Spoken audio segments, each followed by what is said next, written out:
Yeah, and Pete, I think we've sort of talked before, and the stuff that you did at Hewlett Packard in Singapore and the wafer fab, and then you became, kind of pretty practiced and pretty good, and you went on to do like other wafer fabs and things for other companies, and Yes. try to apply a similar approach. Can you tell us a little bit about like what was the same or different when you sort of went to like other companies, other wafer fabs? After component wafer fab that we did with you, right? Where I went to inkjet manufacturing, wafer fabrication, also transfer the technology called laser ablation from Corvallis to Singapore. And that time I have to benchmark with our subcontractor, which was a 3M. And we pretty much, after we benchmark, we pull all the manufacturing in-house because we do a lot better. Then after that, we do the intermediate assembly all the inkjet manufacturing. After that, I go to Australia, called Peregrine Semiconductor. We do a silicon on sapphire, all the RF device for US, and then it was bought over by the Swedish company called Saficon Semiconductor. So everywhere that I go, I use the same principle, and that's why I become such a believer of the lean or the theory of constraint, all that things. It's like it's the same thing, and I use it repeated. It works every time. It's never fail. I mean, one of your questions says that when it fail, right? It never fail. If you believe in it, you use the principle, and besides, it's become all the world-class manufacturing every place. Not no exceptions. Every place become a world class. Not I say. People takes the metrics and measure it.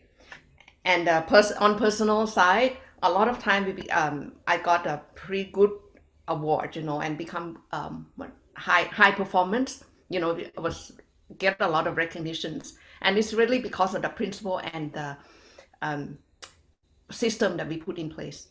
Yeah. It's nice. This stuff does work, but I think the ability. I think you have to sort of. There's a little bit of maybe you talk about this is you kind of have to believe in the principles. Yeah. In order to put that much effort and invest in this. Was there a lot of did you have to convince a lot of management to spend a lot of money, or was it more just the systems and the people side of things? Politics everywhere, Eric. And once you stand firm on the principle, there's not a lot of convincing that I really had to do. I think more like a show the results. I mean, we in Singapore especially, the culture, as you know, Eric, is like a result oriented. So once we show the results, not much of the we call it constraints. Yeah. Yeah, that's yeah. So you gotta, you can have the principles, but you also have to demonstrate the results and show people that this stuff works. I want to encourage our students to come up with some questions. So if you have a question, you want to raise your hand, you want to ask Pean, that would be great. It doesn't have to be just a two-way conversation. We can invite some other people into this discussion. So Pean, you kind of my other question about success or failure. So you're not going to share any failures with us at this point, but maybe you can talk about something a little bit more specific on the success side. Was there like a particular problem or situation that you were dealing with that you can sort of talk about how you work through that and how you were successful in solving the problem?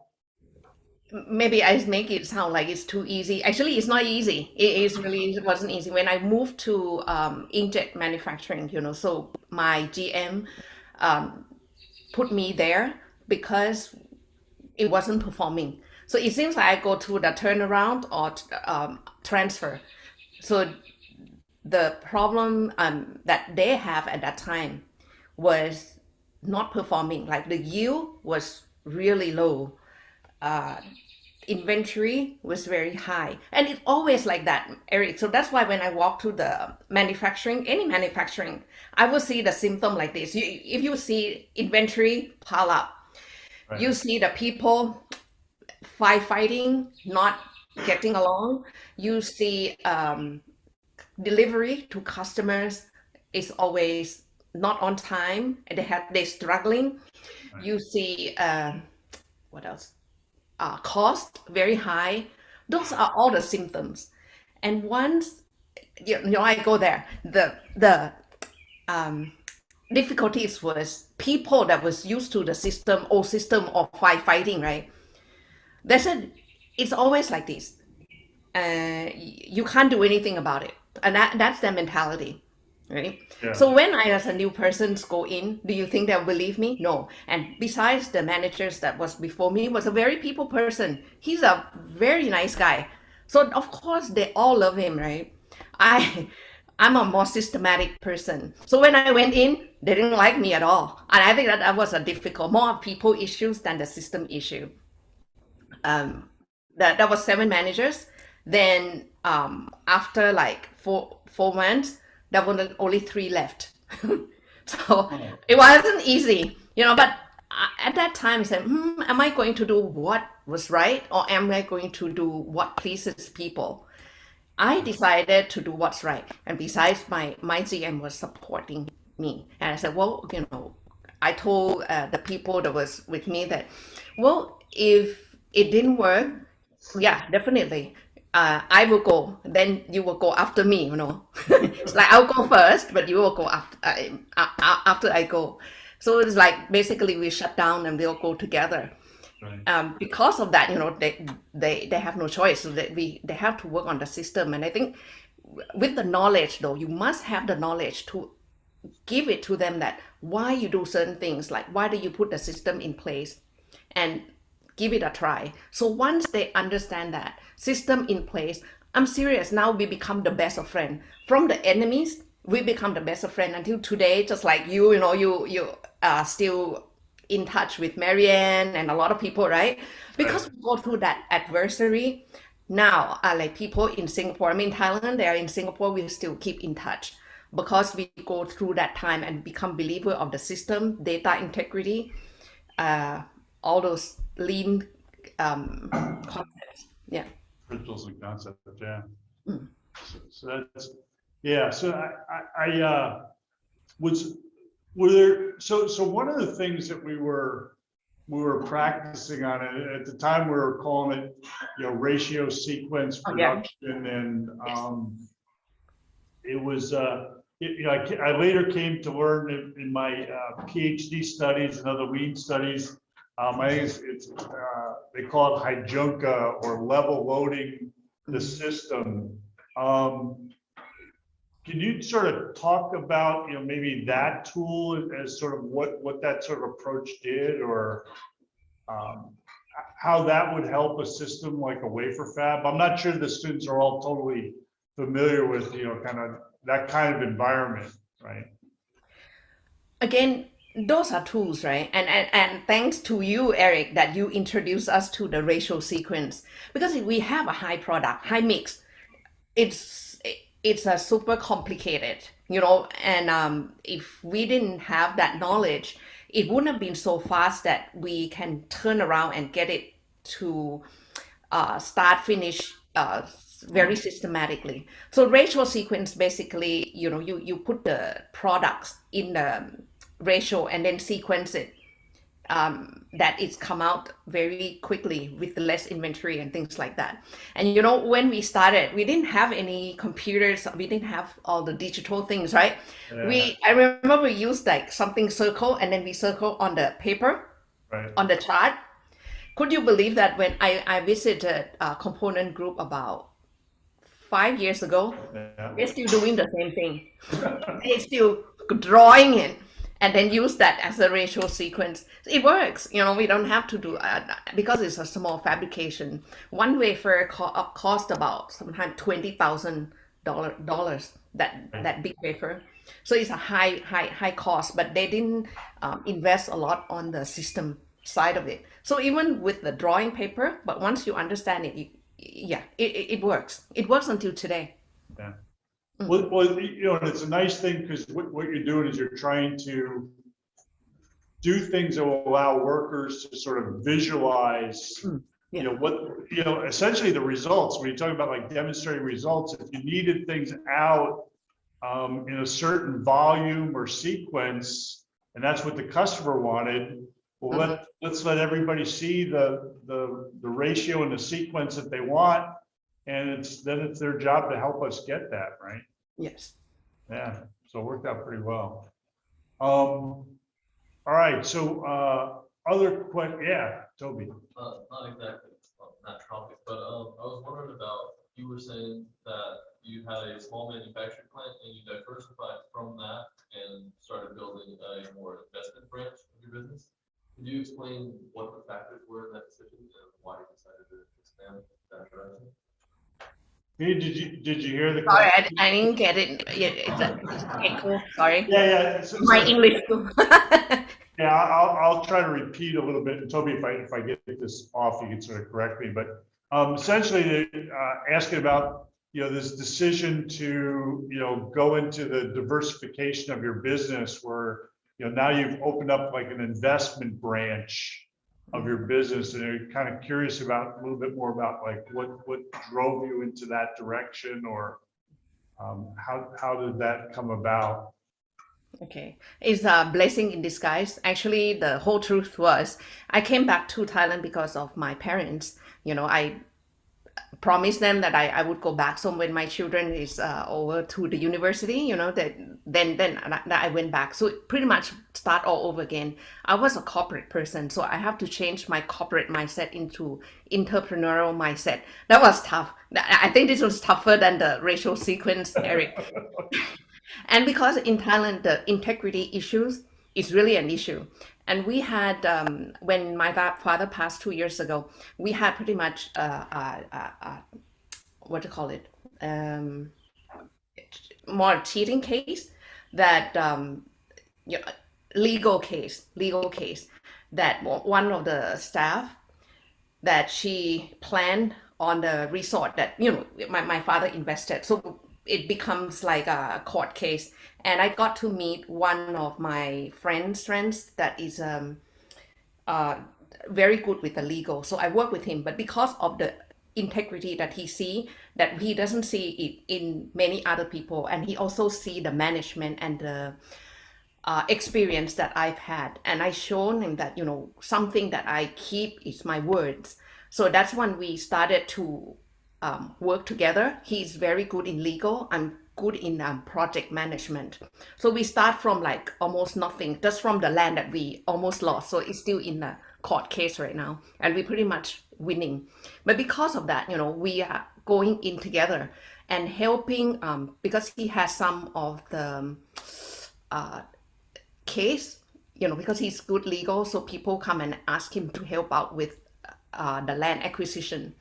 So I was just helping out. I didn't charge anything, you know. I was really truly help out because I feel grateful that he has helped me with the court things, and we are winning.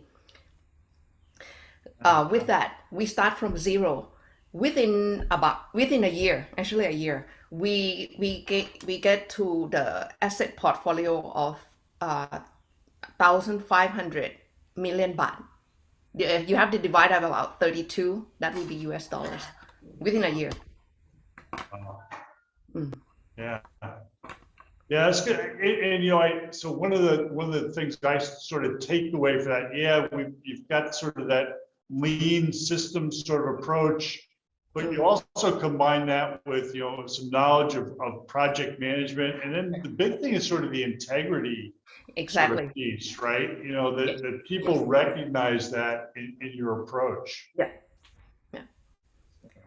And I think what you know have helped us from the beginning, that when I started as a new employee, that data integrity is key. You always get us to read the 7 habits of highly effective people. I think those are really key fundamentals, and Singapore systems really taught us to be efficient. So I'm very thankful of, all the experience that I have. And that's why, Eric, I mean, I'm very grateful of what you have done to us, for us at that time. And we still connected worldwide, really, with my people as well. Yeah.